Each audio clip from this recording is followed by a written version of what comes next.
जैसे ही पिंजरे में बंद तोते ने शहबाज कलंदर को देखा, वो जोर से बोला, ए कलंदर, अगर तुम्हें जंगल में कहीं तोते मिले तो उनसे कहना कि मैं कैद में हूं। कलंदर ने उसे गौर से सुना, फिर नरमी से जवाब दिया कि ठीक है, अगर मुझे वो मिले तो जरूर कह दूंगा। कई दिनों के सफर के बाद शहबाज कलंदर को एक हरे भरे दरख्त पर तोतों का झुंड नजर आया। वो रुके और ऊंची आवाज में बोले, तुम्हारा एक साथी कैद में है, उसने तुम्हें सलाम भेजा है और कहा है कि वो तुम्हें बहुत याद करता है। ये सुनते ही एक तोता दरख्त से नीचे गिरा और वहीं मर गया। शहबाज कलंदर अपने सफर पर आगे बढ़ गए। कुछ दिनों बाद अचानक पिंजरे में बंद तोता भी एकदम खामोश और बेजान सा हो गया।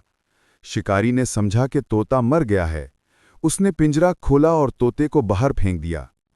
तभी तोते ने अपने पर फैलाए और उड़कर एक दरख्त पर जा बैठा।